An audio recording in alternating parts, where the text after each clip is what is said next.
یعنی اس عظیم قرآن کو اللہ کے پاس مقدس فرشتے ہی چھوتے ہیں. وہ دنیا میں منافق و مشرک بھی چھوتے ہیں، لیکن ان کا چھونا باعث عبادت یا باعث راحت یا ان کے لیے کوئی فائدہ مند نہیں ہے. تو یہاں پر بتایا جا رہا ہے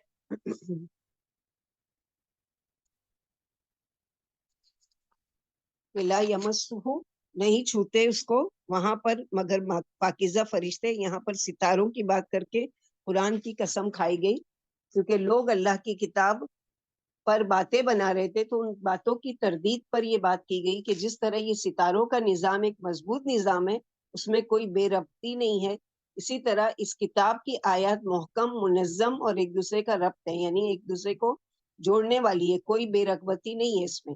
جیسے وہ بے مقصد نہیں، ویسے یہ کتاب بھی بے مقصد نہیں ہے، یعنی ایسی جگہ لکھ کر رکھ دیا گیا ہے جو ہر ایک کی پہنچ میں نہیں ہے، بالکل خفیہ چھپی ہوئی، اس میں کسی قسم کی کوئی تبدیلی نہیں ہو سکتی. اور اس کو پاکیزہ مخلوق کے سوا کوئی ہاتھ نہیں لگاتا. مراد فرشتے جو تمام جسمانی گندگیوں سے پاک ہیں، نجاست سے پاک ہیں، اور جذباتی نفسانی خواہشات سے بھی پاک ہیں. یعنی ان کو کوئی یہ اس بات کی تردید ہے، جیسے کہ اہل مکہ کہا کرتے تھے کہ آپ صلی اللہ علیہ وسلم کاہن جادو کریں اور یہ کلام آپ کے پاس شیاطین لے کر آتے ہیں، تو فرمایا کہ وہاں تو کسی کی پہنچ ہی نہیں ہے سوائے اللہ سبحانہ و تعالیٰ کے. اور اللہ سبحانہ و تعالیٰ اجازت دیتے ہیں تو وہ فرشتے چھوتے ہیں جو پاکیزہ ہیں، جو تمام عیبوں سے، تمام گندگیوں سے اور تمام نجاست سے پاک ہیں. تو قرآن کو کون لوگ ہاتھ لگاتے ہیں؟ یہاں پر قرآن کے لیے کوئی فقہی مسئلہ نہیں بیان کیا گیا، بلکہ یہاں پر یہ بتایا جا رہا ہے کہ اتنی عظیم کتابیں، یعنی کتاب کی قسم، کتاب کی عزت اور عظمت کی، کہ یہ معمولی کتاب نہیں ہے کہ ہر کوئی اٹھائے اور اس کو کیسے بھی پڑھ لے، بلکہ یہ ایک عظیم کتاب ہے، اور لوگ اس کے ساتھ کیا معاملہ کر رہے ہیں کہ اس کو ایک معمولی حیثیت سمجھتے ہیں. اور بتایا جا رہا ہے ہم کو کہ اس وقت جو اعتراض تھا کہ شیاطین نبی صلی اللہ علیہ وسلم پر یہ کتاب لاتے ہیں، تو یہاں پر یہ کہ یہ کتاب تو شیاطین تو ناپاک ہوتے ہیں، اسے پاکیزہ مخلوق ہی چھوتی ہے، تاکہ ایمان والے اس کا احترام کریں، جس طرح لوح محفوظ میں فرشتے ہاتھ میں لیتے ہیں، اسی طرح پاکیزہ لوگ باوضو پاکیزگی سے اس کو ہاتھ لگائیں. حضرت سلمان فارسی وضو کے بغیر قرآن پڑھنے میں کوئی مذائقہ نہیں سمجھتے تھے، مگر ان کے نزدیک وضو کے بغیر قرآن کو ہاتھ لگانا جائز نہیں تھا. یہی مسلک سعد بن وقاص اور دوسرے مفسرین کا ہے. قرآن کو ہاتھ لگائے بغیر وضو کے ساتھ، یعنی وضو کے بغیر یا قرآن کو ہاتھ لگائے بغیر پڑھا جا سکتا ہے، لیکن نبی صلی اللہ علیہ وسلم جنابت کے علاوہ کبھی بھی قرآن کی تلاوت سے نہیں رکے. یعنی آپ ہمیشہ قرآن کی تلاوت کیا کرتے تھے، لیکن صرف غسل جنابت کے وقت، یعنی جب غسل واجب ہو جاتا تھا اس وقت قرآن نہیں پڑھتے تھے. تو یہاں پر جو ہے کہ وہ ان اعمال کا تذکرہ ہے جو کسی مسلمان پر اس وقت تک حرام ہوتے جب تک کہ وہ پاک صاف نہ ہو، کیونکہ وہ اعمال تقدس اور شرف کے حامل ہیں. ہم ان اعمال کی وضاحت دلائل کے ساتھ کریں گے تاکہ ہم سمجھ سکیں، اور طہارت مطلوبہ حاصل ہونے پر ہی انہیں ادا کیا جا سکتا ہے. سب سے پہلے ان اعمال کا تذکرہ کرنا مناسب ہے جنہیں حدث اکبر یا حدث اصغر دونوں حالتوں میں کرنا حرام ہے. حدث اکبر یعنی بڑی پاکی، اور حدث اصغر یعنی چھوٹی پاکی. قرآن مجید کو چھونا، کوئی ناپاک شخص قرآن مجید کو غلاف وغیرہ کے بغیر ہاتھ نہ لگائے، جیسا کہ اللہ سبحانہ و تعالیٰ کا یہاں ارشاد ہے لا یمسہ الا المطہرون، یعنی قرآن پاک کو صرف پاک لوگ، فرشتے ہی چھوتے ہیں. اس آیت میں طہارت سے مراد ہر قسم کی نجاست کو دور کرنا ہے. یہ نقطۂ نظر ان حضرات کا ہے جو المطہرون سے مراد انسان لیتے ہیں، جبکہ بعض اہل علم کی رائے یہ ہے کہ اس سے مراد صرف معزز فرشتے ہیں. تو معلوم ہوا کہ انسانوں کے لیے بھی ہے اور مقدس فرشتوں کے لیے بھی ہے، پاکیزہ فرشتوں کے لیے بھی ہے. اگر آیت میں مطہرون سے مراد فرشتے ہوں تو اشارہ لعص کے ساتھ انسان بھی اس میں شامل ہے. اس وقت اس موقف کی تائید و تصدیق اس خط سے بھی ہوتی ہے جو رسول اللہ صلی اللہ علیہ وسلم نے عمرو بن حزم کی طرف لکھا تھا.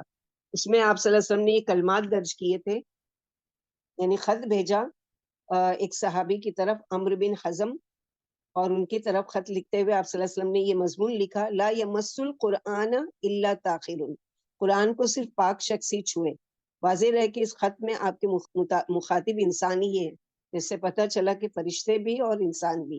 حافظ ابن عبد البر رحمۃ اللہ علیہ فرماتے ہیں یہ حدیث متواتر کے مشابہ ہے کیونکہ علماء نے اسے قبول کیا ہے۔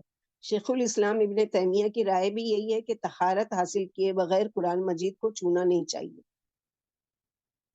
اور حدث اکبر سے مراد ایسی نجاست ہے جسے زائل کرنے کے لیے غسل واجب ہے، مثلا غسل جنابت ہے۔ اور حدث اصغر سے مراد ایسی نجاست ہے جو صرف وضو کرنے سے ختم ہو جاتی ہے، مثلا ہوا خارج ہونا یا مزی کا نکلنا۔ حدث اصغر کی حالت میں قرآن مجید کو چھونا یا پڑھنا جائز ہے، تحریم کی کوئی دلیل نہیں ہے، البتہ وضو کر کے قرآن پڑھنا افضل ہے۔